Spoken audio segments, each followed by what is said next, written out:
21। बैल राक्षस निकल पड़ा। अथर्वदेव की आंखें शब्द सुनते ही अचानक सिकुड़ गईं, उनके पूरे शरीर में एक सिहरन दौड़ गई, जो उनकी खोपड़ी से शुरू होकर रीढ़ की हड्डी से होते हुए उनके अंगों और हड्डियों तक फैल गई। सरकारी कार्यालय का ये गिरफ्तारी अधिकारी झाओ चुवानेक्सियोंग समस्याग्रस्त है। अथर्वदेव ने एक गहरी सांस ली। वृद्ध चेन ने एक गंभीर भाव के साथ कसी कसी को पकड़े हुए अपना सिर हिलाया। बेशक हम इस संभावना को खारिज नहीं कर सकते कि उसे जानकारी कहीं और से मिली हो, लेकिन मुझे लगता है कि इस झाओ चुवानेक्सियोंग में कुछ तो गड़बड़ है। एक गिरफ्तारी अधिकारी के रूप में उसकी स्थिति को देखते हुए इतनी स्पष्ट खामी इतनी खुलेआम दिखाए जाने की संभावना नहीं है। ये कुछ और ही है। वृद्ध चेन ने अनैच्छिक रूप से अपनी आंखें सिकोड़ते हुए कहा, ठीक वैसे ही जैसे आत्मा शिशु संप्रदाय के उन सदस्यों ने जिन्होंने तुम्हारे आंगन के दरवाजे पर आत्मा शिशु की मूर्ति रखी थी, यह एक अनुष्ठान का हिस्सा है। वृद्ध चेन के शब्दों ने अथर्वदेव के हृदय पर गहरा बोझ डाल दिया और एक ही पल में तीव्र मारक इरादे का ज्वार उमड़ पड़ा। वृद्ध चेन ने जो कहा उसके अनुसार, क्या इसका मतलब यह है कि झाओ चुवानेक्सियोंग आत्मा शिशु संप्रदाय के साथ शामिल हो सकता है? सरकारी कार्यालय का एक गिरफ्तारी अधिकारी आत्मा शिशु संप्रदाय के साथ भी शामिल हो सकता है? अथर्वदेव ने गंभीर आवाज में पूछा। ये सुनकर वृद्ध चेन ठहाका लगाकर हंस पड़े। तुम जो कह रहे हो, ऐसी अफवाहें हैं कि महान विस्टा के प्रधानमंत्री अब दिव्य बुद्ध की पूजा करते हैं। तो एक साधारण गिरफ्तारी अधिकारी आत्मा शिशु संप्रदाय के साथ शामिल क्यों नहीं हो सकता? बोलने के बाद वृद्ध चेन के भाव गंभीर हो गए। आत्मा शिशु संप्रदाय रहस्यमय मंदिर से उत्पन्न हुआ है। उनके पास दिव्य विधि है जो कई मार्शल आर्टिस्टों और साधकों के लिए एक बड़ा प्रलोभन है। आत्मा शिशु संप्रदाय का पानी तुम्हारी कल्पना से कहीं अधिक गहरा है। दिव्य विधि, ये सुनकर अथर्वदेव सिहर उठे। यद्यपि तुम कसू की नक्काशी की दुकान में रहने पर अधिक सुरक्षित रहोगे, ये लोग गड़बड़ करने का साहस नहीं करेंगे। मैं भी बगल में ही रह रहा हूं और मैं हर समय तुम पर नजर रखूंगा। आत्मा शिशु, आह! वृद्ध चेन ने अपना सिर हिलाया, अपनी बाहों में लिपटी कसी कसी को दया भरी दृष्टि से देखते हुए। बहुत अधिक आत्मा होना अच्छी बात नहीं है। यह पापों और आपदाओं का स्रोत है। हवा भयंकर रूप से गरज रही थी, आकाश और पृथ्वी के बीच चक्कर काट रही थी। अथर्वदेव सीधे खड़े रहे, झाओ चुवानेक्सियोंग की ओर देखते हुए जो बर्फीले तूफान में ओझल हो गया था।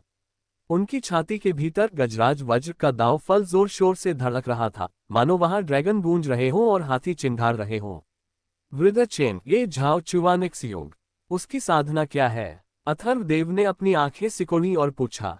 कसी कसी को पकड़े हुए वृद्ध चेन क्षण भर के लिए स्तब्ध रह गए। ये दृश्य जाना पहचाना सा लगा। अतीत में अथर्वदेव ने संचांगबियाओं की साधना के बारे में पूछा था। यद्यपि उन्होंने आगे पूछताछ नहीं की, क्योंकि वे अपनी आंखों से अथर्वदेव की साधना देख चुके थे। झाओ चुवानेक्सियोंग बाहरी इलाके के सरकारी कार्यालय के एक गिरफ्तारी अधिकारी के रूप में साधना में कमजोर नहीं है।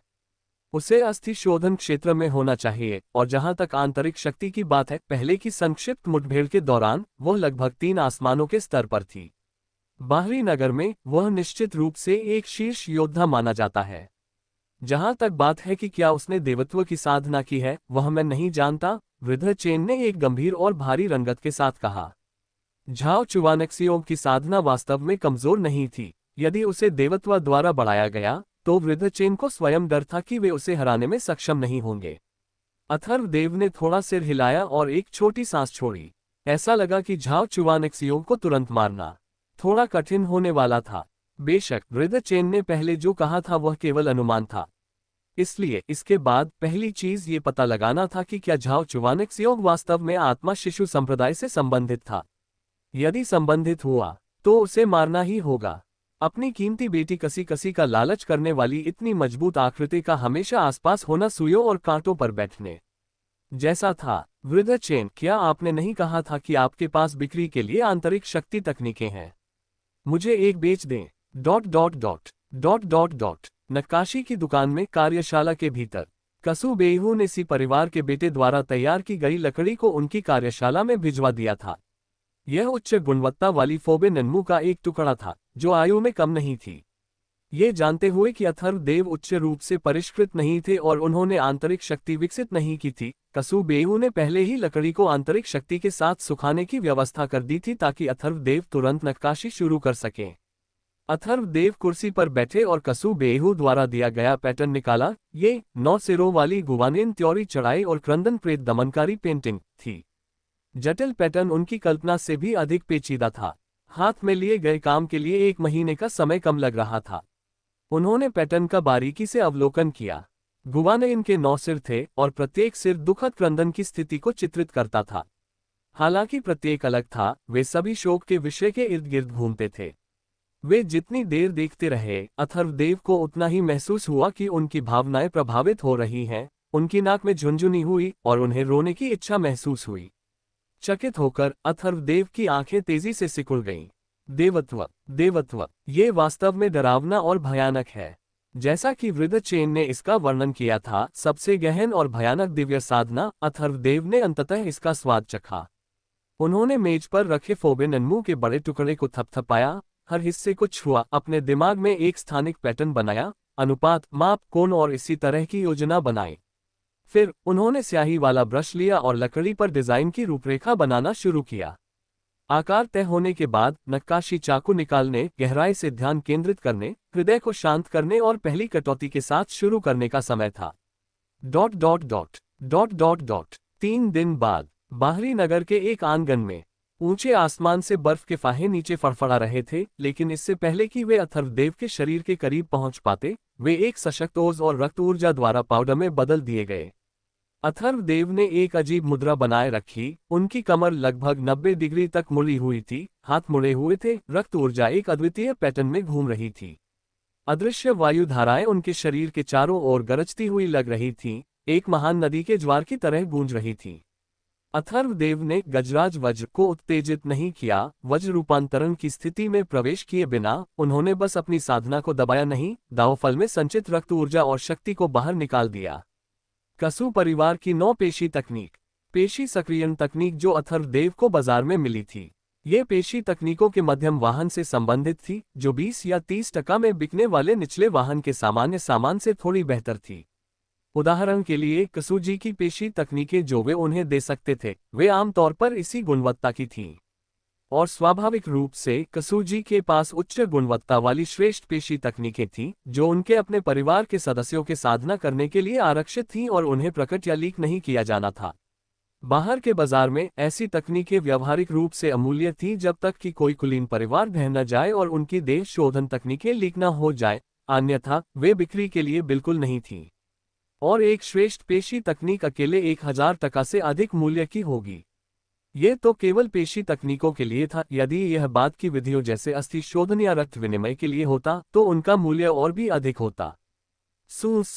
मुख्य पेशियां ऐसी कसी हुई थी जैसे कि वे धनुष की डोरियां हों, जिससे भिनभिनाती, कड़कती आवाज निकल रही थी। लाल रंग की त्वचा की झिल्ली के नीचे एक बड़ी पेशी कुंडली मारे हुए ड्रैगन की तरह ऊपर उठी, जो लहरें मार रही थी और धड़क रही थी, जिसमें उमड़ती हुई शक्तिशाली ताकत थी। धीरे धीरे शरीर शिथिल हो गया। उन्होंने एक गहरी सांस ली, जो आग की तरह गर्म थी, गिरते हुए बर्फ के फाहों को पिघला रही थी। एक मुख्य नाड़ी खोल ली। ये पेशी सक्रियण का सिर्फ एक प्रवेश द्वार है। मेरी शक्ति त्वचा शोधन चरण की तुलना में बहुत अधिक बढ़ गई है। अथर्वदेव के होठों पर एक मुस्कान बन गई। उनकी आंखें चमक उठीं। दावफल गजराज वज्र स्तर 1 10%।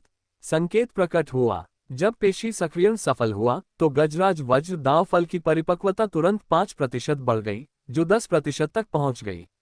कहने का तात्पर्य यह है कि एक मुख्य नाड़ी खोलने के परिणामस्वरूप दावफल की परिपक्वता में 5% की वृद्धि हुई। कसु परिवार पेशी तकनीक के लिए कुल 9 नाड़ियां खोलने की आवश्यकता थी। जब दावफल की परिपक्वता 50% तक पहुंच जाएगी, तो वे पूर्ण पेशी सक्रियण प्राप्त कर लेंगे। अथर्वदेव की आंखें चमक उठी, उनका मूड काफी बेहतर हो गया। और जब तक वे हर दिन लगन से साधना करेंगे, अपने शरीर को तपाएंगे, दावफल की परिपक्वता 1% बढ़ जाएगी। दूसरे शब्दों में, यदि मैं 40 दिनों तक कठोर साधना करता हूं, मैं पूर्ण पेशी सक्रियण प्राप्त कर सकता हूं। अपनी साधना को छिपाने के लिए अथर्वदेव ने अपनी साधना के लिए नक्काशी की दुकान के बाहर जानबूझकर एक विशाल आंगन किराए पर लिया था। आखिरकार कसूजी के प्रशिक्षण मैदान में कई खोजी आंखों के साथ अथर्वदेव के लिए अपना सर्वश्रेष्ठ प्रदर्शन करना सुविधाजनक नहीं था।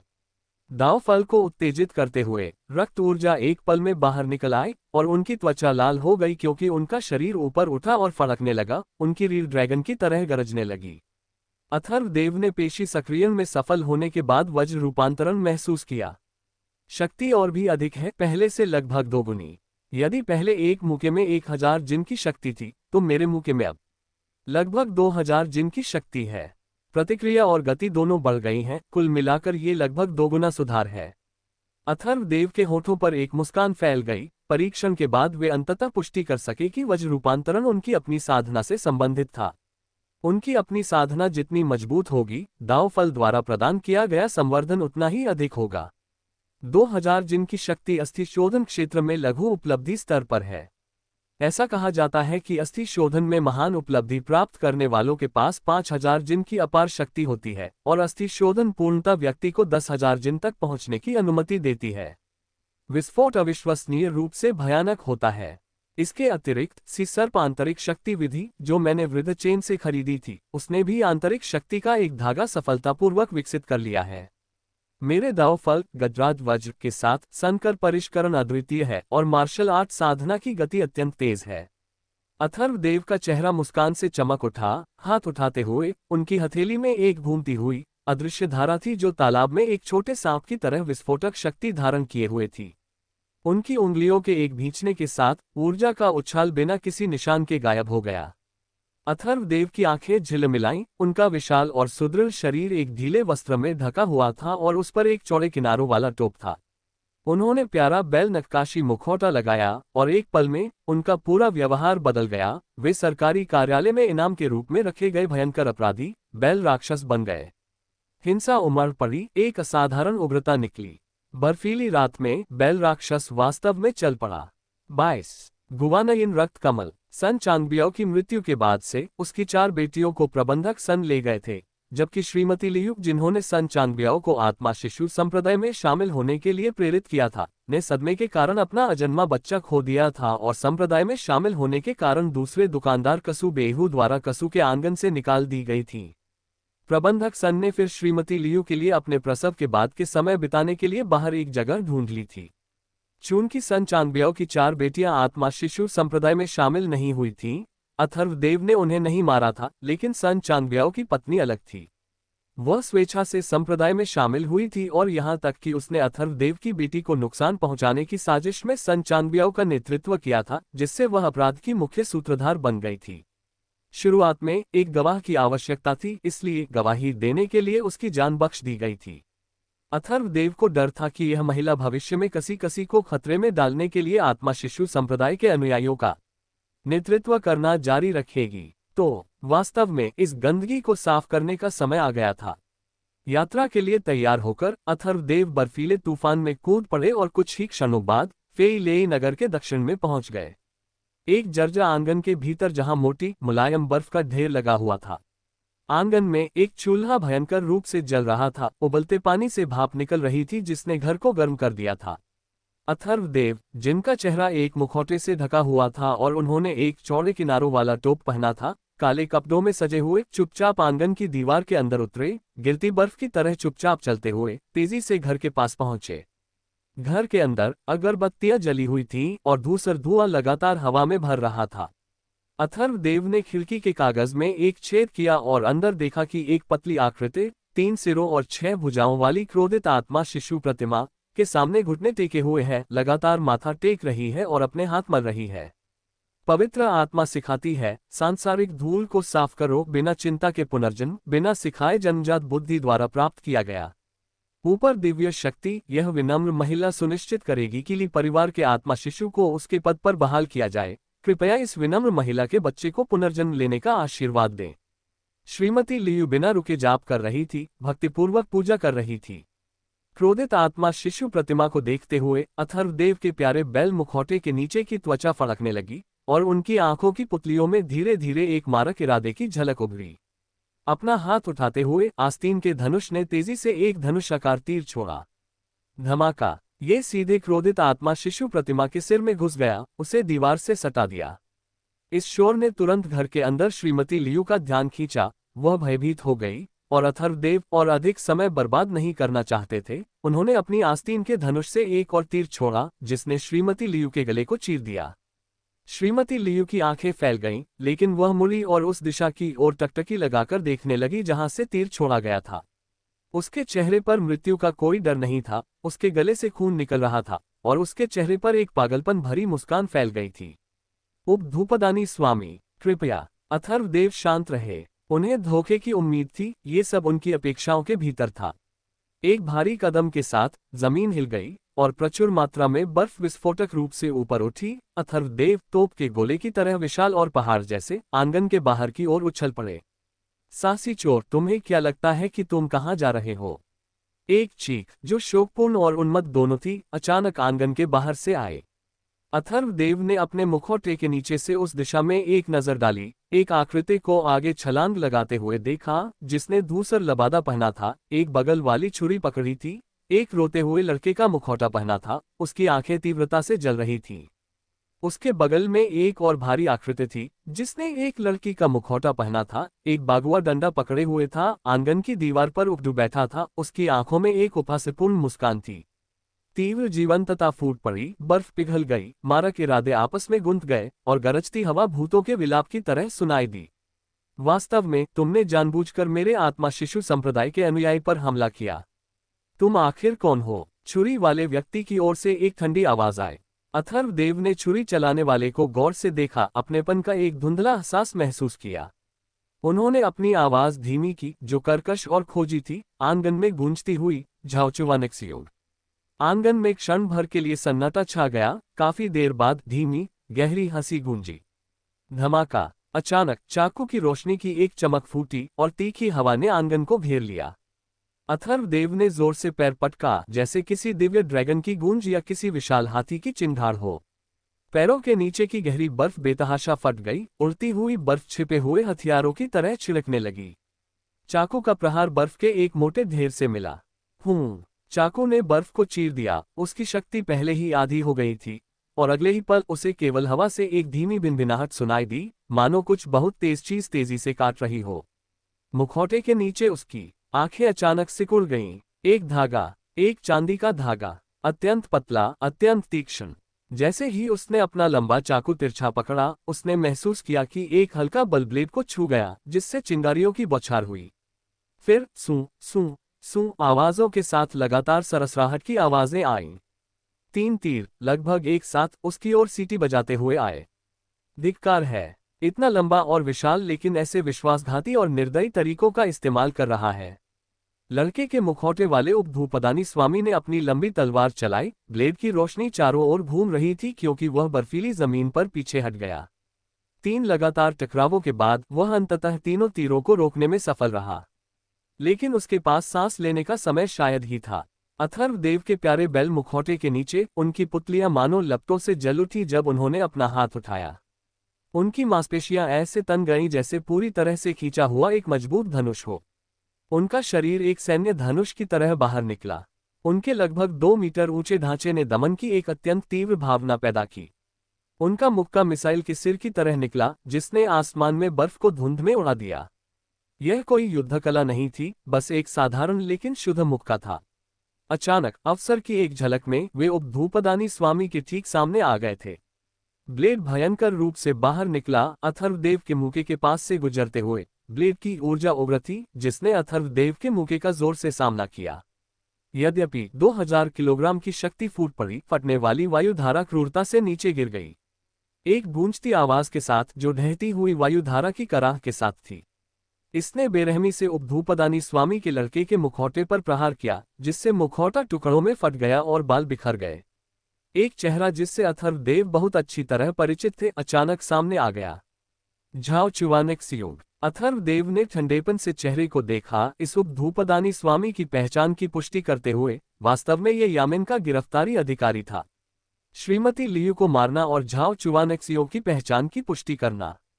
आज के सभी उद्देश्य पूरे हो गए थे। अभी वार करो, देखना बंद करो, चलो मिलकर इस भयावह और चालाक विलेन बैल राक्षस को मारते हैं। झाउचुवानेक्सियोड का चेहरा अत्यंत उदास था। वह प्यारे बैल मुखौटे को टकटकी लगाकर देख रहा था। उसे ऐसा लग रहा था मानो वह साक्षात कोई राक्षस हो। वास्तव में एक वास्तविक 1000 किलोग्राम शक्ति वाला बैल राक्षस। आंगन की दीवारों पर मौजूद आकृतियां भी खड़ी हो गईं। धीरे धीरे पीछे से बागुआ डंडा निकाला, जिसमें रक्त और ऊर्जा का एक मजबूत उछाल आपस में गूंथ रहा था। ये बैल राक्षस निश्चित रूप से अस्थि शोधन लघु उपलब्धि वाला एक मार्शल आर्टिस्ट होना चाहिए, जो हमारे स्तरों के बराबर है। इसे कम करके नहीं आंका जाना चाहिए, झाओ चुवानेक्सियोग ने ठंडी आवाज में कहा। हे वह युद्ध कला भी नहीं जानता, उसे कम आंकने जैसा क्या है। लड़की के मुखौटे वाली ऊंची दीवार पर मौजूद आकृति ने उपहास किया और अचानक नीचे छलांग लगा दी। एक हाथ से डंडा घुमाते हुए अथर्वदेव की ओर झपटी। अथर्वदेव ने कुछ दबाव महसूस करते हुए भौहें सिकुड़ी। ऐसा लगा अब एक बड़ी चाल का समय आ गया है। उनके पंजों ने जमीन को छुआ और अथर्वदेव की आकृति पीछे की ओर बढ़ गई। लबादे के नीचे उनके कपड़े अचानक फूल गए। बैल राक्षस, मेरी बागुआ डंडा तकनीक का सामना करो। एक डंडे ने आकाश की ओर प्रहार किया। डंडे की अनगिनत छायाएं आपस में गुंथ गईं, जिससे दृष्टि धुंधली हो गई। एक जबरदस्त ताकत के साथ हवा फैल गई और उड़ती हुई बर्फ किनारों पर चक्कर काटने लगी। युद्ध कला। अथर्वदेव ने तुरंत दबाव महसूस किया। उन्होंने अब तक अपने सभी मार्शल आर्ट अभ्यास में कोई युद्ध कला नहीं सीखी थी। लेकिन अथर्वदेव घबराए नहीं। अपनी उंगलियों की एक पकड़ और खिंचाव के साथ कई चांदी के मकड़ी धागे घने रूप से फैल गए, जो पूरे आंगन में बेतहाशा चक्कर काट रहे थे। एक अमर शिल्पकार के कौशल के साथ उन्होंने युद्ध कला का मुकाबला किया। अथर्वदेव ने अपना हाथ उठाया और फिर आस्तीन के धनुष ने तेजी से प्रहार किया। लगातार 3 तीरों ने बागुआ डंडा चलाने वाले मार्शल आर्टिस्ट को रोक दिया। उनके पैर जोर से जमीन पर पड़े। एक उछलती छलांग ने उन्हें आंगन की दीवार के ऊपर पहुंचा दिया। भागने की सोच रहे हो? तुम कहाँ जाओगे, उन्मत्त रक्त चाकू। इस समय तक झाओ चुवानेक्सियोग ने अपनी सांस वापस ले ली थी। अपनी बगल वाली छुरी निकाली और फूट पड़ा। ब्लेड की रोशनी चारों ओर घूम रही थी, शानदार ढंग से भिनभिना रही थी। रक्त ऊर्जा हिंसक रूप से उमड़ रही थी और उबल रही थी। ये भी एक युद्ध कला थी। फिर अथर्वदेव की ओर वार किया। अथर्वदेव ने लापरवाही से उसे देखा। अपने हाथ के एक झटके के साथ उनकी चौड़ी पंखे जैसी हथेली में अचानक एक गुवानियन रक्त कमल उभरा। उनके 3 गुप्त तंत्रों में से आखिरी और सबसे शक्तिशाली। कृपालु चेहरे वाली गुवानिन लकड़ी की नक्काशी को कुचलते हुए केवल कमल का आधार बचा था, जिसे तब अथर्वदेव ने हल्के से बाहर फेंक दिया। इस भयावह बैल राक्षस के पास छिपे हुए हथियार भी हैं। झाओ चुवानेक्सियोग चौंक गया, लेकिन गति में लंबे चाकू को बीच में रोकना मुश्किल था। उसे अपने दांत पीसने पड़े और वार जारी रखना पड़ा। यद्यपि वह रक्त के रंग का कमल आधार अजीब तरह से हवा में तैरने लगा। विस्फोट। फिर फूटती रोशनी के साथ वह तेज गति से घूमने लगा। सू सू की आवाज के साथ अनगिनत बैल के बाल जैसी महीन लकड़ी की सुइयां मानव जगत में बारिश की तरह निकली, मानो गुवानेन आंसू बहा रही हो। उनमें से हजारों फूट पड़ी। 23 सू सू सू सू सू सू। बैल के बाल जैसी महीन लेकिन अत्यंत तीक्ष्ण लकड़ी की सुइयां किसी तूफान की तरह बरस पड़ी, जिसने आसमान को ढक लिया। अपने लंबे चाकू को खून से रंगे हुए झाओ चुवानेक्सियोग ने इस दृश्य को देख उसे भयंकर रूप से घुमाया। उसके रोंगटे खड़े हो गए और पुतलियां सिकुड़ गईं। वह अपने ब्लेड को घुमाकर एक जंगली हवा का झोंका पैदा करने के लिए मजबूर हो गया, ताकि छिपे हुए हथियारों की उस घनी बौछार को रोका जा सके। लेकिन वे बहुत अधिक थीं। रक्त कमल के विस्फोट ने घनी लकड़ी की सुइयों को मूसलाधार बारिश की तरह भेजा, जो अंततः उसके शरीर में घुस गईं। रक्त की धुंध उमड़ पड़ी और झाओ चुवानेक्सियोग, जो ऊपर कूदा था, अब भारी रूप से बर्फ से ढके आंगन में वापस गिर गया। उसके रोमछिद्रों से खून की नन्ही बूंदें रिसने लगीं, जिसने जल्दी ही सफेद बर्फ के एक बड़े हिस्से को लाल रंग में रंग दिया। झाओ चुवानेक्सियोग ने एक धीमी दहाड़ लगाई। उसके बाल और दाढ़ी तन गए। उसने अपनी आंतरिक शक्ति को जल्दी से प्रवाहित किया ताकि अपनी नाड़ियों में रक्त के प्रवाह को रोका जा सके। उसका चेहरा गुस्से में लाल हो गया। इतना भयावह, इतना क्रूर, कितना दुष्ट बैल राक्षस है। झाओ चुवानेक्सियोग की गुस्से भरी चीखें जारी रहीं। युवती का मुखौटा पहने हुए बागुआ डंडा चलाने वाले योद्धा ने घेरे वाली दीवार पर छलांग लगाई, लेकिन इतनी देरी ने उसे भारी नुकसान पहुंचाया। एक झलक में बैल राक्षस का कोई निशान नहीं मिला। वह पहले ही धुंधली हवा और बर्फ में ओझल हो चुका था। बर्फ में घनी लकड़ी की सुइयों द्वारा छोड़े गए बारीक छेदों पर पीछे मुड़कर देखते हुए बागुआ डंडा चलाने वाला योद्धा कांपने से खुद को नहीं रोक सका। एक पल के लिए मेरी रक्षा करो। ये बैल राक्षस वास्तव में क्रूर है। ये सुइयां अत्यंत महीन हैं, यहाँ तक कि मेरे देश शोधन क्षेत्र की झिल्ली भी उनका सामना नहीं कर सकी। वे मेरे शरीर में घुस गई हैं और अब मेरे रक्त और नाड़ियों का पीछा कर रही हैं, मेरे हृदय को छेदने का लक्ष्य रख रही हैं। मुझे खुद को बचाने और इन सुइयों को बाहर निकालने के लिए अपनी आंतरिक शक्ति का उपयोग करने की आवश्यकता है। जोर जोर से हौंफते हुए झाओ चुवानेक्सियोव तुरंत बर्फीली जमीन पर पालथी मारकर बैठ गया और अपनी आंतरिक शक्ति को गंभीरता से प्रवाहित करने से पहले बागुआ डंडा चलाने वाले योद्धा से कहा। उसकी त्वचा के हर इंच से झुलसाने वाली गर्मी निकल रही थी। लगभग उतना ही समय लगा जितना एक प्याली चाय बनने में लगता है। झाओ चुवानेक्सियोव का शरीर हिंसक रूप से हिल गया और उसने जमे हुए खून का एक बड़ा निवाला उगलने के लिए अपना मुंह चौड़ा खोला। थक्का जमा हुआ खून उन रंगीन लकड़ी की सुइयों से भरा था।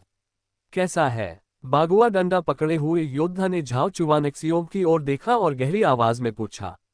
यह कोई गंभीर बात नहीं है, बस नारियों को कुछ क्षति हुई है। मुझे कुछ समय के लिए स्वास्थ्य लाभ करने की आवश्यकता है।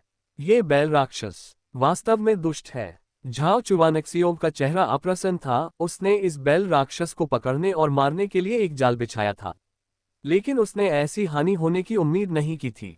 कम से कम उसने उन सुइयों को जहर के साथ नहीं पकाया था। बागुआ डंडा चलाने वाले योद्धा ने देखते हुए और मुस्कुराते हुए टिप्पणी की। झाओ चुवानेक्सियोव का मुंह फड़क उठा। जवाब देने के लिए बहुत आलसी था, लेकिन आंतरिक रूप से उसे कुछ राहत महसूस हुई। ये बैल राक्षस दुष्ट तो है, पर इतना घातक नहीं। बैल राक्षस का मुखौटा पहनना, लंबा और गठीला शरीर और अस्थि शोधन साधना का होना, ऐसी विशिष्ट शारीरिक बनावट को बाहरी नगर में छिपाना असंभव होना चाहिए।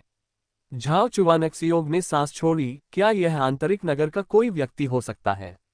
सबसे अधिक संभावना है। आंतरिक नगर के कुलीन परिवारों और कुलों के पास श्रेष्ठ विरासतें हैं। वे जिस युद्ध कला का अभ्यास करते हैं वह अत्यंत गहन है और उनका आहार पोषक तत्वों से भरपूर है, जो उन्हें जोरदार रक्त और ऊर्जा के साथ मजबूत बनाता है। यांग परिवार को देखो, उनमें से हर कोई बैल की तरह मजबूत है। लगभग हर महान कुलीन परिवार और कुल के पास ऐसे संकर परिष्कृत योद्धा होते हैं। इसके अलावा उस बैल राक्षस की ताकत अस्थि शोधन लघु उपलब्धि वाले योद्धा से भी अधिक मजबूत है। ऐसा लगता है कि वह जिस युद्ध कला का अभ्यास करता है वह अत्यंत उल्लेखनीय है, निश्चित रूप से एक कुलीन परिवार से उत्पन्न हुई है। और वे लकड़ी की सुइयां संभवतः कुलीन परिवारों और कुलों के अधीन नक्काशी करने वालों से कुछ लेना देना रखती हैं। ऐसे कौशल के साथ वे अच्छी तरह से किसी नक्काशी आचार्य का काम हो सकते हैं। बागुआ डंडा पकड़े हुए योद्धा ने सिर हिलाया और टिप्पणी की। धर्म आचार्य कुलीन परिवारों और कुलों से निपटने के लिए आंतरिक नगर गए हैं और उनके काफी हितों पर कब्जा कर रहे हैं। ये कुलीन परिवार शाकाहारी नहीं है। ये सामान्य है कि वे पलटवार करेंगे। यांग परिवार, कसू परिवार, एन परिवार या सी परिवार। झाओ चुवानेक्सियोव धीरे धीरे खड़ा हुआ, बर्फ से बैल के बाल जैसी महीन लकड़ी की सुइयों को सावधानीपूर्वक निकालते हुए। उसकी खुरदरी उंगलियों ने सुइयों को घिसा। उसकी आंखें तीव्र मारक इरादे से भर गईं। चाहे जो भी हो, इस बैल राक्षस को जल्द या देर से मारना ही होगा। Dot dot dot dot dot dot. अथर्वदेव एक चौड़ा टोप और ढीला ओवरकोट पहने हुए अपने किराए के छोटे आंगन में लौट आए। उनका शरीर एक फटे हुए गुब्बारे की तरह पिचक गया और अपने सामान्य आकार में वापस आ गया। दो अस्थि शोधन योद्धाओं के हाथों से बच निकलना बुरा नहीं है, लेकिन मैंने अपने सभी तुरुप के पत्ते इस्तेमाल कर लिए हैं। आस्तीन का धनुष, सहस्र मकड़ी धागे और गुवानीन रक्त कमल, तीनों तंत्र पूरी तरह से तैनात किए गए थे। उफ, ये शर्म की बात है कि मेरी आंतरिक शक्ति अभी पूरी तरह से विकसित नहीं हुई है। अन्यथा एक शक्तिशाली आंतरिक शक्ति द्वारा संचालित होने पर गुवानीन रक्त कमल का विस्फोट दोगुना हो सकता था और झाओ चुवानेक्सियोव मर नहीं तो भारी घायल तो हो ही गया होता। अब अधिक से अधिक मैं उसे केवल छोटी और नगण्य चोटें ही पहुंचा सकता हूं। अगर मैं लकड़ी की सुइयों को जहर के साथ पकाता तो परिणामी गुवानीन रक्त कमल एक बार नाड़ियों में चुभने और जहर के फूटने के बाद इसकी घातकता दोगुनी हो जाती। अथर्वदेव ने एक सांस छोड़ी। उनकी आंखें ज्ञान के एहसास से चमक उठी, क्योंकि उनके मुके और हथेलियां आपस में मिले। वास्तव में एक रणनीतिक गलती, अन्यथा झाओ चुवानेक्सियोव इस बार मर जाता। उस बागुआ डंडा योद्धा पर विचार किए बिना आमने सामने की लड़ाई में भले ही मैं गजराज वज्र को सक्रिय कर दूं, मैं झाओ चुवानेक्सियोव का मुकाबला नहीं कर सकता। उसकी आंतरिक शक्ति 3 आसमानों तक पहुंच गई है, जो मेरी तुलना में अधिक है, और उसके पास युद्ध कलाएं हैं। अथर्वदेव ने झाओ चुवानेक्सियोव के साथ हुए संक्षिप्त आदान प्रदान की समीक्षा की। परितंत्रों पर भरोसा किए बिना एक लंबी लड़ाई निश्चित रूप से मेरी हार और नुकसान में समाप्त होगी। युद्ध कला। मुझे एक प्राप्त करने की आवश्यकता है। मेरे पास गजराज वज्र दाव फल है जो मेरे युद्ध कला प्रशिक्षण को असाधारण रूप से तेज बनाता है। युद्ध कलाओं में संकर प्रशिक्षण निस्संदेह त्वरित महारत हासिल करने की अनुमति देगा, शायद अतिरिक्त संवर्धन के साथ। अथर्वदेव के मन में एक योजना बन रही थी। क्या दूसरे दुकानदार मुझे युद्ध कला सिखाएंगे? भले ही वे सिखाएं, ये संभवतः कसुजी की विशिष्ट शैली में होगा। ऐसा लगता है कि मुझे खुद से एक ढूंढनी होगी या शायद वृद्धचेन के संग्रह को खंगालना होगा। अथर्वदेव ने आलस से शरीर ताना, उनकी हड्डियों से चटकने की आवाजें आ रही थीं। इस लड़ाई ने उन्हें झाओ चुवानक्सियों की ताकत का आकलन और उसे मारने में कुछ आत्मविश्वास दिया। उन्होंने अपने कपड़े उतारे और अपनी पोशाक व्यवस्थित की। अथर्वदेव इत्मीनान से बाहर निकले। 1 पाउंड ठीक किया हुआ गोमांस और आधा पाउंड सुअर के कान लेने के लिए पश्चिमी नगर की मांस की दुकान की ओर बढ़े। ऊपर से एक जग पुरानी पीली मदिरा और एक डिब्बा ओसमिंथस मिठाई लेकर कसुकी नक्काशी की दुकान पर वापस आने से पहले। पिताजी। जैसे ही उन्होंने आंगन का दरवाजा खोला, कसी कसी, जिसकी नाक ठंड से लाल हो गई थी, बर्फ से ढकी जमीन पर अथर्वदेव की ओर लड़खड़ाते हुए चली आए। अथर्वदेव को ये सुनकर एक सुखद एहसास हुआ। उन्होंने मांस और मदिरा नीचे रख दी और तुरंत गोल मटोल कसी कसी को उठा लिया।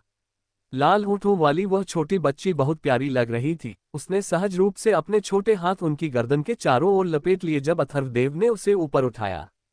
पिताजी, गले लगाओ। वह छोटी बच्ची समझदार थी। हालांकि वह अभी सिर्फ 1 साल से कुछ अधिक की थी, लेकिन उसने पहले ही खुद को असाधारण साबित कर दिया था। अब वह शिशु चालन यंत्र की सहायता के बिना स्थिरता से चल सकती थी। वृद्धचेन छप्पर के नीचे बैठे थे, खुशी खुशी एक कद्दू की बोतल से मदिरा पी रहे थे, और अथर्वदेव तथा कसी कसी के स्नेहपूर्ण व्यवहार को देखकर वे अपने मुंह के कोनों को चिलकर मुड़ने से नहीं रोक सके। वह छोटी बदबूदार कसी कुछ और ही है, दूर से ही तुम्हारे लौटने का आभास कर लेती है। वास्तव में एक आत्मा शिशु है। तारा बाहर आए और अथर्वदेव के गिराए हुए सामान को देखकर उन्हें उठाने और अंदर ले जाने के लिए दौड़ी। मेरे पति, आप आज फिर ओसमिंथस मिठाई लाए हैं। क्या ये थोड़ा खर्चीला नहीं है? तारा मीठी मुस्कान के साथ बोली। कसुजी में आने के बाद से उनका जीवन लगातार सुधरा था, जिससे उन्हें बहुत सारी उम्मीदें मिली थीं। अथर्वदेव मुस्कुराए। मेरी पत्नी, अगर तुम ओसमिंथस मिठाई खाना चाहती हो तो तुम इसे हर दिन खा सकती हो। उनका परिवार अब वास्तव में इसे वहन कर सकता था। अथर्वदेव की शिल्प कौशल के साथ उनके द्वारा तराशी गई लकड़ी की नक्काशी अत्यधिक लाभदायक थी। आमतौर पर प्रत्येक नक्काशी सत्र कम से कम 50% या उससे अधिक कमा सकता था, जिससे उन्हें एक चिंतामुक्त जीवन का आश्वासन मिलता था। तारा सामान लेकर घर के अंदर चली गई। अथर्वदेव कसी कसी को पकड़े हुए पुरानी पीली मदिरा लेकर वृद्धचेन के बगल में बैठ गए। वृद्धचेन, यह आत्मा शिशु, ये सब क्या है? अथर्वदेव ने पूछा। आत्मा शिशु संप्रदाय ने कसी कसी को एक आत्मा शिशु माना था, लेकिन वास्तव में आत्मा शिशु का क्या अर्थ होता है, अथर्वदेव अभी भी स्पष्ट नहीं थे। वृद्धचेन ने अपना कद्दू हटाया, अथर्वदेव को मदिरा डालने का इशारा किया, और अथर्वदेव द्वारा प्याला लबालब भरने के बाद ही वृद्धचेन ने एक चमकती मुस्कान दिखाई। उन्होंने पुरानी पीली मदिरा की चुस्की ली। जब वृद्धचेन ने कसी कसी की ओर देखा तो वे गंभीर हो गए। उनकी आंखों में दया की एक झलक कौन थी। क्या तुम दिव्य विधि से परिचित हो? एक तथाकथित आत्मा शिशु वह है जो देवत्व के साथ पैदा हुआ हो, जो श्रेष्ठ दिव्य विधि की साधना के लिए एक उत्कृष्ट उम्मीदवार होता है। 24 दिव्य शक्तियों का प्रोटोटाइप, दिव्य विधियों की साधना के लिए एक शीर्ष उम्मीदवार। अथर्वदेव की आंखें थोड़ी सिकुड़ गईं, लेकिन वे बहुत हैरान नहीं थे। उन्होंने इसके बारे में पहले भी सोचा था कि आत्मा शिशु में ऐसा क्या खास था जिसने आत्मा शिशु संप्रदाय को इसकी इतनी परवाह करने पर मजबूर कर दिया। ये निश्चित रूप से देवत्व से भी संबंधित होना चाहिए। आत्मा शिशु संप्रदाय की विधियां काफी दुष्ट और नीच होनी चाहिए। यदि कसी कसी उनके हाथ लग जाती है तो उसे बड़ा होने तक पाला जाएगा, और एक बार जब उसका देवत्व प्रचुर हो जाएगा तो उसे जबरन निकाल लिया जाएगा। एक पाला हुआ आत्मा शिशु बनना निश्चित रूप से अच्छी बात नहीं है। वृद्धचेन ने अपनी मदिरा की एक चुस्की ली और अपना सिर हिलाते हुए भारी आवाज में कहा। वह निश्चित रूप से अच्छी बात नहीं थी, और अथर्वदेव इस बात से अवगत थे। यही कारण था कि कसी कसी के जन्म के बाद से वे फूंक फूंक कर कदम रख रहे थे। त्योरी चढ़ाते हुए अथर्वदेव ने जवाब देने की रणनीतियों के बारे में सोचा, यह विचार करते हुए कि उन्हें अकेले ही आत्मा शिशु संप्रदाय को नष्ट करने की शक्ति विकसित करने में कितने साल लगेंगे। उनके पास अपनी बेटी के साथ जुड़ा हुआ दाव फल था और जैसे जैसे वह धीरे धीरे बढ़ेगी वे और मजबूत होते जाएंगे। कसी कसी के सिर के पिछले हिस्से को धीरे से सहलाते हुए उस छोटी बच्ची की मासूम आंखों ने पलकें झपकाईं, जो क्रिस्टलीय मासूमियत के साथ चमक रही थीं। वृद्ध चेन ने एक सांस छोड़ी। वास्तव में आत्मा शिशु संप्रदाय द्वारा लाए गए संकट से निपटने का एक तरीका है। अथर्वदेव ने वृद्ध चेन की ओर देखा। उनकी आंखों में भ्रम की एक झलक थी, जो उन्हें जारी रखने का इशारा कर रही थी। आत्मा शिशु दुर्लभ हैं, लेकिन अस्तित्वहीन नहीं।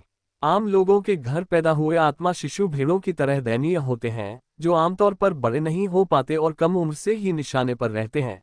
न केवल आत्मा शिशु संप्रदाय द्वारा, बल्कि अन्य संप्रदायों द्वारा भी, जिन्हें रहस्यमय मंदिर की परंपराएं विरासत में मिली हैं, जिनका लक्ष्य आत्मा शिशुओं को पकड़ना होता है। वृद्ध चेन के भाव गंभीर हो गए। लेकिन अगर वे 4 साल की उम्र तक पहुंच सकते हैं तो उनके बचने की संभावना है। अथर्वदेव चकित रह गए। 4 साल की उम्र, क्या इसका कोई कारण है? वृद्ध चेन मुस्कुराए और बोले, कुछ खास नहीं, शाही दरबार हस्तक्षेप करता है। शाही दरबार। अथर्वदेव का चेहरा थोड़ा बदल गया। वे शाही दरबार के बारे में लगभग भूल ही गए थे। फेई लेई नगर में शक्ति मूल रूप से आंतरिक नगर के कुलीन परिवारों के बीच विभाजित थी, जिनके पास अधिकार था। यामेन, जो शाही दरबार का प्रतिनिधित्व करता था, लगभग नामात्र का था, जो केवल कुछ नागरिक विवादों का प्रबंधन करता था। कुलीन परिवार शायद ही इसे गंभीरता से लेते थे। वृद्ध चेन ने अपनी पीली मदिरा की एक चुस्की ली और अपना सिर हिलाया। नन्हेली, शाही दरबार को कम मत समझो। एक दुबला ऊंट अभी भी घोड़े से बड़ा होता है, और इसके अलावा दा जिंग राजवंश अभी मरा नहीं है। यद्यपि शाही दरबार का पतन हो रहा है, फिर भी ये दुनिया की सबसे शक्तिशाली ताकतों में से एक है। यहाँ तक कि महान दिव्य संप्रदाय भी इसे नजरअंदाज करने का साहस नहीं करेंगे। मुख्य कारण यह है कि फेई लेई नगर दूरस्थ है। रहस्यमय मंदिर के कारण अलगाव के साथ मिलकर यह शाही दरबार के अधिकार क्षेत्र से थोड़ा बाहर है, लेकिन इसका मतलब यह नहीं है कि यह कानून विहीन है। तुम आज यामेन के शाही दरबार को नामात्र का देखते हो, लेकिन क्या कुलीन परिवार और कुल वास्तव में इसे खुलेआम नजरअंदाज करने का साहस करेंगे? शाही दरबार हर 4 साल में एक चयन परीक्षा आयोजित करता है। यदि वह देवत्व युक्त आत्मा शिशु है तो उन्हें शाही दरबार द्वारा भर्ती और प्रशिक्षित किया जाएगा। आजकल इस चयन परीक्षा को आयोजित करने का अधिकार यामेन द्वारा फेई लेई नगर के कुलीन परिवारों को सौंप दिया गया है। वृद्ध चेन ने ये कहते हुए अथर्वदेव पर एक नजर डाली। अथर्वदेव ने थोड़ा सिर हिलाया। तो आपके कहने का मतलब है, जब तक कसी कसी सुरक्षित रूप से 4 साल की हो जाती है, अपनी दिव्य प्रतिभा के लिए चुनी जाती है, साधना के लिए कसु कुल में प्रवेश करती है और दिव्य विधियों का अभ्यास करती है, वह कसु कुल द्वारा संरक्षित होगी और सुरक्षित रहेगी, है ना? बिल्कुल। वृद्ध चेन मुस्कुराए। यदि शाही दरबार फेई लेई नगर पर फिर से नियंत्रण प्राप्त कर लेता है तो कुलीन परिवारों और कुलों को उनके द्वारा चुने गए दिव्य प्रतिभाशाली बच्चों को शाही दरबार को वापस करना होगा। अथर्वदेव ने त्योरी चढ़ाई, क्या कुलीन परिवार उन्हें वापस करने के लिए तैयार होंगे? वृद्ध चेन ने अपनी मदिरा की एक चुस्की ली। क्या शाही दरबार समझेगा नहीं? तो तुम्हें क्या लगता है कि इस आदेश के पीछे क्या उद्देश्य है? दा जिंग राजवंश चीजों को नजरअंदाज नहीं करता, ये बस हस्तक्षेप करने में बहुत आलसी है। वसंत की बारिश के बाद बांस की तरह उगते रहस्यमय मंदिरों के साथ लगभग हर नगर में एक या कई हैं। यदि शाही दरबार हर रहस्यमय मंदिर का प्रबंधन करने लगे तो वे कैसे प्रबंधन कर पाएंगे? इसलिए प्रमुख नगरों के कुलीन परिवारों और कुलों को शक्ति विकेंद्रीकृत कर दी गई है, जिससे उन्हें रहस्यमय मंदिरों से निपटने के लिए छोड़ दिया गया है। ये चुने हुए दिव्य अंकुर स्वाभाविक रूप से कुलीन परिवारों के लिए प्रतिभा की पूर्ति करते हैं। ये सुनकर अथर्वदेव को समझ में आ गया। वृद्ध चेन ने अपनी आंखें सिकुड़ी। इसके अलावा हर 4 साल में दिव्य संप्रदाय भी एक बार जांच करने आता है कि क्या उनके संप्रदाय में प्रशिक्षण के लिए वापस ले जाने के लिए दिव्य बच्चे हैं, जो एक तरह से लोगों के लिए शाही दरबार के साथ प्रतिस्पर्धा कर रहा है। लेकिन दिव्य संप्रदाय की आवश्यकताएं और भी अधिक हैं और आमतौर पर जो मानकों को पूरा करते हैं वे कुलीन परिवारों और कुलों द्वारा सावधानीपूर्वक पाले गए बच्चे होते हैं। अथर्वदेव, जो स्वाभाविक रूप से इस दुनिया की साधना शक्तियों के बारे में बहुत अनभिज्ञ थे, अब वृद्ध चेन के स्पष्टीकरण सुनने के बाद थोड़ा स्पष्ट महसूस कर रहे थे। यदि तुम साधना के लिए दिव्य संप्रदाय में प्रवेश कर सकते हो तो वह सबसे अच्छा होगा, लेकिन शिष्यों के चयन के लिए दिव्य संप्रदाय की आवश्यकताएं बहुत अधिक हैं। वृद्ध चेन ने आह भरी और अपना सिर हिलाया। उनकी आंखों में एक जटिल भाव झलका। अथर्वदेव को लगा कि उनके शब्दों में कोई कहानी हो सकती है। उन्होंने मदिरा का एक अतिरिक्त गिलास डाला, कसी कसी को पकड़कर पलकें झपकाईं। उनकी जिज्ञासा प्रज्वलित हो गई। लेकिन वृद्ध चेन ने बस अपनी आंखें घुमाईं और मदिरा पीना जारी रखा, एक शब्द भी नहीं कहा। थोड़ी निराशा महसूस करते हुए अथर्वदेव ने फिर पूछा, वृद्ध चेन, क्या आपके पास बिक्री के लिए कोई युद्ध कला है? यदि हाँ, तो क्या आप मुझे कुछ बेच सकते हैं? वृद्ध चेन ने अभी अपनी मदिरा की एक चुस्की ली थी और लगभग उनका दम घुट गया। क्या तुम्हें लगता है कि युद्ध कलाएं पत्ता गोभी की तरह आम हैं? यहाँ तक कि कई कड़ाई से कहें तो युद्ध कलाएं त्वचा रगड़ने की तकनीक या नाड़ी खोलने की विधि की तुलना में कहीं अधिक कीमती हैं। यद्यपि मेरे अध्ययन कक्ष में उनका संग्रह है, लेकिन वह व्यापक नहीं है। ये सुनकर अथर्वदेव की आंखें अचानक चमक उठी और वृद्ध चेन के अध्ययन कक्ष में उनकी रुचि और बढ़ गई। युद्ध कलाएं अपनी शैली में विशिष्ट होती हैं। प्रमुख कुलीन परिवारों और कुलों की तकनीकें स्वाभाविक रूप से खुले तौर पर नहीं सिखाई जा सकती। यदि कोई उन्हें सीखता है और उनका उपयोग करता है तो वे बड़ी मुसीबत में पड़ सकते हैं। छोड़ो छोड़ो, तुम किस प्रकार की युद्ध कला की तलाश में हो? वृद्ध चेन ने अपनी छाती थपथपाई, सांस ली और चिड़चिड़े होकर कहा, किसी भी तरह की चलेगी, जब तक मैं उसका अभ्यास कर सकूं। क्या आप बेचने का सोच रहे हैं? अथर्वदेव ने कसी कसी को पकड़ा हुआ था। पिता और पुत्री दोनों एक साथ मुस्कुराए। समय किसी का इंतजार नहीं करता और ऋतुएं नदी की तरह बहती हैं। 1 महीने बाद फेलेई नगर, स्प्रिंग ब्रिज गली। बंद आंगन में बर्फ पूरी तरह से पिघल चुकी थी। तपती वायुधाराएं ड्रैगन की तरह आपस में गुंथ गई थीं, जिससे आंगन में लगा लोकोट का पेड़ लगातार हिल रहा था। अथर्वदेव, जिनका ऊपरी शरीर नग्न था, ने एक पीतल जैसी त्वचा दिखाई जो उमड़ते रक्त और रोज के साथ उबलती हुई प्रतीत होती थी। बादलों के पीछे गूंजती बिजली जैसी ढोल की निरंतर थाप की तरह गरज रही थी। उनके शरीर पर कुंडली मारे हुए ड्रैगन जैसी बड़ी पेशियां उभरी, जो फड़कती और कसी हुई थीं, जैसे जोर से खींचे गए बड़े धनुष हों। धमाका! उनकी आंतरिक शक्ति फूट पड़ी, जिससे क्षण भर के लिए वहां की बची हुई बर्फ धुंधली हो गई। धीरे धीरे अपनी आंतरिक शक्ति और रक्तोष को नियंत्रित करते हुए अथर्वदेव ने अपनी आंखें खोली। उनकी नजर धुंध को ऐसे चीर रही थी जैसे घने कोहरे को काटते हुए 2 तेज ब्लेड हो। उनके शरीर की बड़ी पेशियां धीरे धीरे शिथिल हो गईं और उनके काले बाल बेतहाशा इधर उधर उड़ने लगे। एक पतली कमीज पहनते हुए अथर्वदेव ने अपनी बाहें घुमाई और उनके होठों के कोने पर एक मुस्कान आ गई। उनकी आंखें केंद्रित हुईं और एक संकेत प्रकट हुआ। दावफल गजराज वज्र स्तर 1 50%। अपनी गर्दन घुमाते हुए उनकी रीढ़ से चटकने की आवाज आए और एक दुर्जय आभा प्रवाहित हुई। 9 प्रमुख नसों को खोलने के लिए 1 महीना। कसु कुल की पेशी परिवर्तन विधि पूर्णता पर। बुरा नहीं है, मेरी उम्मीद से तेज। वास्तव में ये सब मेरी लगन और प्रयास के कारण है।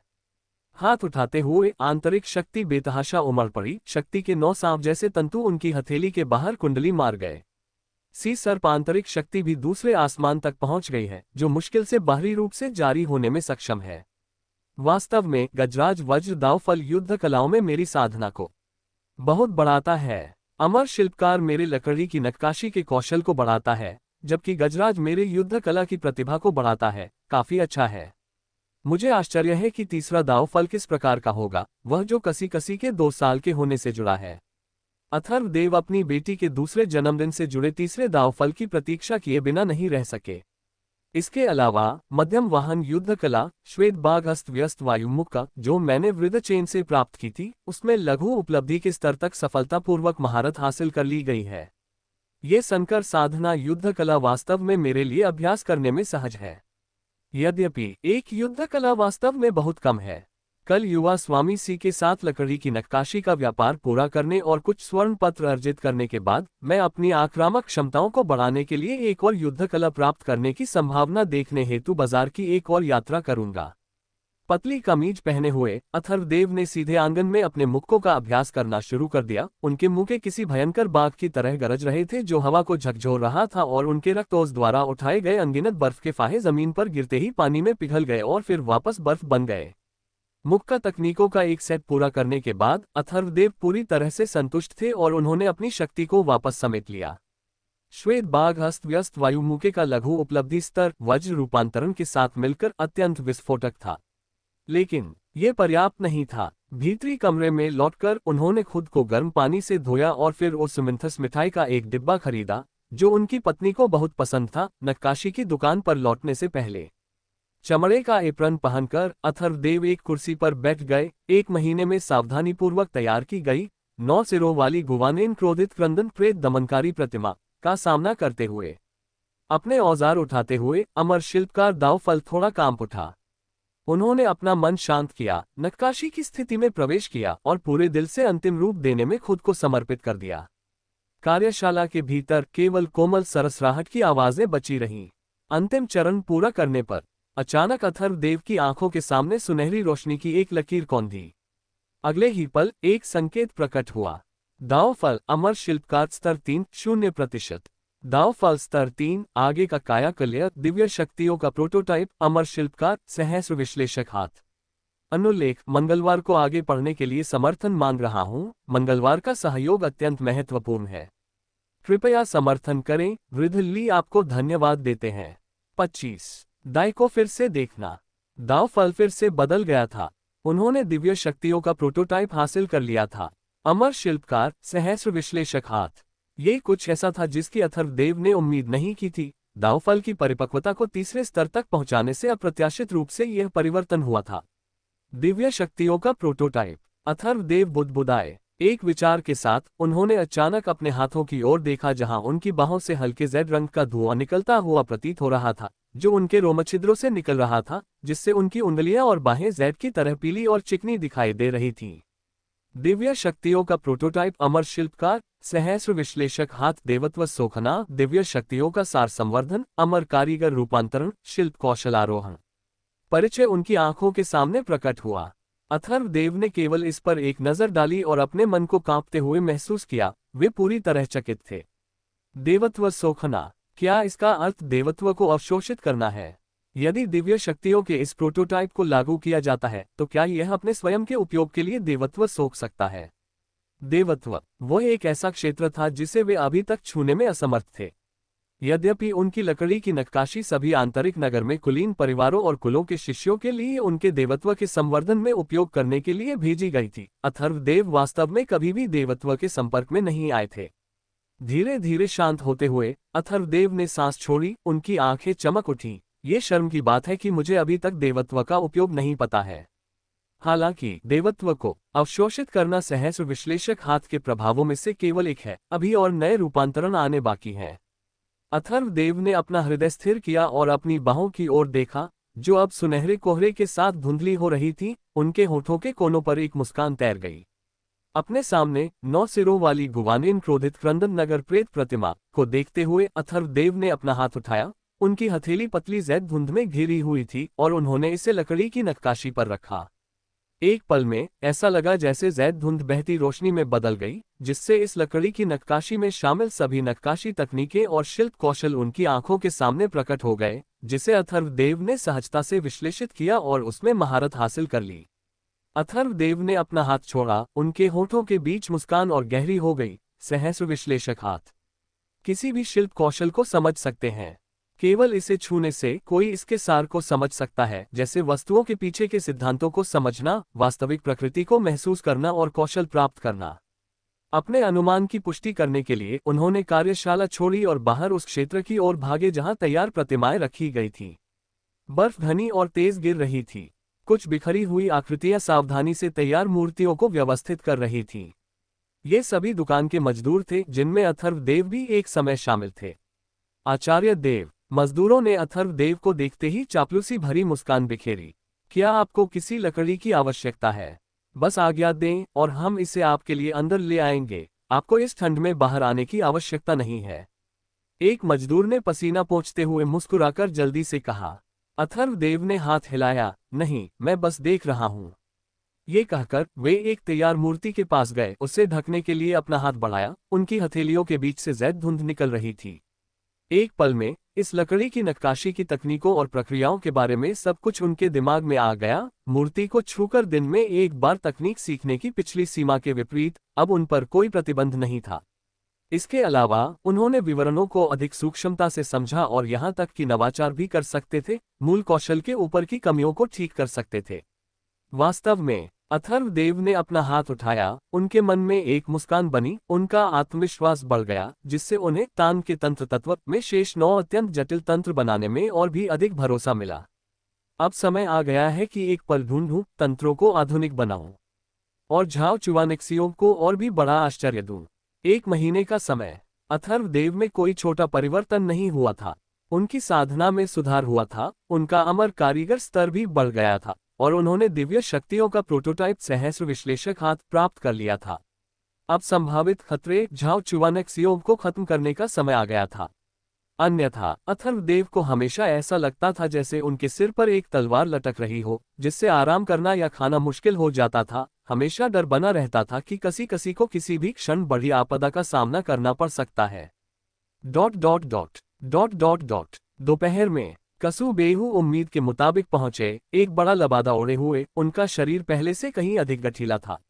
आचार्य देव, क्या लकड़ी की नक्काशी तैयार है? कसुबेहू की आवाज खुरदरी थी, आंखें जीवन शक्ति से चमक रही थीं। वे सीधे अथर्वदेव को खोजने के लिए नक्काशी की दुकान में दाखिल हुए। कार्यशाला में प्रवेश करते ही उन्होंने कार्यमेज पर शांति से रखी लकड़ी की नक्काशी की मूर्ति देखी, उनकी आंखें चमक उठीं। अच्छा, उत्कृष्ट। आचार्य देव का शिल्प कौशल फिर से सुधरा है। ये गुवानयन क्रोधित क्रंदन नगर प्रेत प्रतिमा वास्तव में शानदार है, गहरे अर्थों से भरी हुई। कसुबेहू क्रोधित क्रंदन नगर प्रेत प्रतिमा को देखते रहे, उससे अपनी आंखें नहीं हटा पा रहे थे। ये शर्म की बात है कि मेरी साधना क्रोधित क्रंदन नगर प्रेत नहीं है, अन्यथा मैं निश्चित रूप से इस लकड़ी की नक्काशी को सी परिवार को नहीं बेचता। कम से कम और अधिक धन मांगे बिना तो नहीं। हा। कसुबेहू ने हंसते हुए कहा, यदि दूसरे दुकानदार को इनकी आवश्यकता है तो आप मुझे आदेश दे सकते हैं। हर बार 5 स्वर्ण पत्रों का व्यापार, मुझे ऐसे और सौदे पाकर खुशी होगी, फिर कभी भोजन और कपड़ों की चिंता नहीं होगी। हा, मौका मिलने पर मैं तुम्हारे पास आऊंगा, लेकिन मुझे जो लकड़ी की नक्काशी चाहिए वह सब एक नक्काशी आचार्य द्वारा बनाई जानी चाहिए। यदि तुम मुझे लकड़ी की नक्काशी बेचना चाहते हो तो तुम्हें एक नक्काशी आचार्य बनना होगा। कसु परिवार की प्रत्यक्ष वंशावली अपनी साधना के दौरान जिन दिव्य लकड़ी की नक्काशी को महसूस करती है, वे सभी आचार्यों द्वारा बनाई जाती हैं। वह सी मोबाइल, वह अभी एक महत्वपूर्ण सफलता के पड़ाव पर है, इसलिए हाथ पैर मार रहा है। वह नखरे नहीं कर रहा है और उसे बड़ी मात्रा में लकड़ी की नक्काशी की आवश्यकता है, इसलिए उसने आपसे संपर्क किया। कसुबेहू ने मुस्कुराते हुए समझाया। अनिच्छा से मूर्ति को छोड़ते हुए कसुबेहू ने विस्मय के साथ अथर्वदेव की ओर देखा। आचार्य देव, लकड़ी की नक्काशी के लिए आपकी प्रतिभा वास्तव में असाधारण है। आप में एक आचार्य बनने की क्षमता है। यदि आप लगन से देवत्व का अध्ययन करते हैं तो भविष्य में आपके पास नक्काशी आचार्य बनने का मौका हो सकता है। ये सुनकर अथर्वदेव ने जिज्ञासावश पूछा, दूसरे दुकानदार, एक नक्काशी आचार्य एक नियमित लकड़ी नक्काशी करने वाले से किस प्रकार भिन्न होता है? कसुबेहू, जिन्हें अथर्वदेव से बहुत उम्मीदें थीं, ने जानकारी नहीं छिपाई। उन दोनों ने मजदूरों से लकड़ी की नक्काशी को एक तैयार गाड़ी पर लदवाया और कसुबेहू अथर्वदेव को एक शानदार और वैभवशाली गाड़ी में ले गए। गाड़ी के अंदर एक भट्टी जल रही थी, चाय उबल रही थी। कसुबेहू ने अथर्वदेव के लिए एक प्याला डाला और समझाया, एक नक्काशी आचार्य को आचार्य कहा जाता है क्योंकि उनके द्वारा बनाई गई लकड़ी की नक्काशी साधारण नक्काशी करने वालों द्वारा बनाई गई नक्काशी से मौलिक रूप से भिन्न होती है। अंतर देवत्व में निहित है। नक्काशी आचार्यों द्वारा बनाई गई लकड़ी की नक्काशी वास्तविक देवत्व को जन्म देती है, जिसे अवशोषित किया जा सकता है। केवल यही आकाश और पृथ्वी के बीच का अंतर है, कसुबेहू ने नरमी से कहा। यह सुनकर अथर्वदेव का शरीर थोड़ा कांप उठा। लकड़ी की नक्काशी में वास्तविक देवत्व होता है, इसे समझना कठिन नहीं है।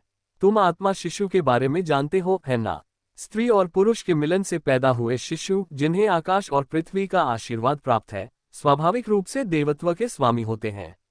इसी तरह नक्काशी आचार्य आत्मा शिशु लकड़ी की नक्काशी बनाना एक बच्चे की कल्पना करने जैसा है, जिससे लकड़ी की नक्काशी को देवत्व प्राप्त करने का मौका मिलता है। यद्यपि जन्म लेने वाला देवत्व एक वास्तविक आत्मा शिशु की तुलना में कम होता है, लेकिन यह आकाश और पृथ्वी के साथ कौशल दिखाने जैसा है, ब्रह्मांड के क्षणभंगुर देवत्व को पकड़ना। कसुबेहू ने हंसते हुए कहा, क्या नक्काशी आचार्य दिव्य विधि की साधना भी करते हैं? अथर्वदेव ने पूछा। कसुबेहू ने सिर हिलाया जैसे कि यह स्पष्ट हो, दिव्य विधि की साधना के बिना व्यक्ति अंततः महत्वहीन रहेगा। देवत्व की साधना के बिना कोई देवत्व को कैसे महसूस कर सकता है, समझ सकता है या प्रदान कर सकता है। शायद कुछ सोचते हुए कसुबेहू अथर्वदेव को देखकर मुस्कुराए। आचार्य देव, जल्दी न करें। दिव्य विधि अत्यंत कीमती है, जो प्रमुख कुलीन परिवारों और कुलों के मुख्य रहस्यों में से एक है। आचार्य देव, यद्यपि आपकी प्रतिभा अब अच्छी है, फिर भी इसका मूल्यांकन करने की आवश्यकता है। इसके अलावा आप बहुत छोटे हैं अभी, और अनुभव और योग्यताओं की आवश्यकता है। केवल तभी दिव्य विधि की साधना करने का प्रयास करने पर आपको नक्काशी आचार्य बनने का मौका मिल सकता है, लेकिन वह केवल एक मौका है। गाड़ी उबड़ खाबड़ बाहरी नगर से गुजरी और जल्द ही आंतरिक नगर की भव्य दीवारों पर पहुंच गई। चूंकि यह कसु परिवार की गाड़ी थी, इसलिए बिना किसी जांच के इसने हलचल भरे आंतरिक नगर में प्रवेश किया। यह अथर्वदेव की आंतरिक नगर की पहली यात्रा थी, जहां इमारतें साफ और वैभवशाली थीं, बारीकी से सजी हुई थीं, खिड़की से ही सभी प्रकार के समृद्ध दृश्य दिखाई दे रहे थे। बाहरी नगर के अशांत, कठिनाइयों से भरे जर्जर वातावरण की तुलना में ये दिन और रात जैसा था। गाड़ी एक सराय के सामने रुकी, जिसे सुनहरे शहतीरों और चित्रित छज्जों के साथ शानदार ढंग से सजाया गया था, अत्यंत भव्य। जल्द ही कई मजदूर सराय से बाहर आए, सावधानी से लकड़ी की नक्काशी ले गए और कसुबेहू तथा अथर्वदेव के पीछे पीछे चलने लगे।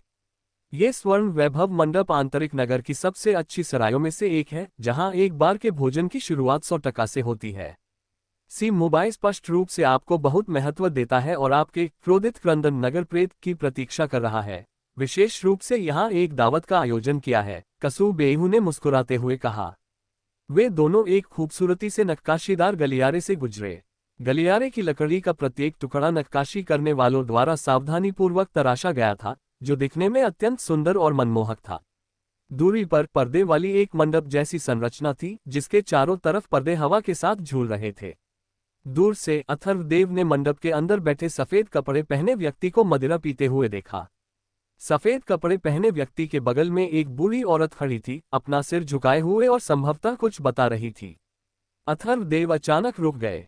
उन्होंने उस बूढ़ी औरत की ओर देखा और उनके चेहरे के कोमल भाव धीरे धीरे पीछे हट गए, जब तक कि वे पूरी तरह से जम नहीं गए।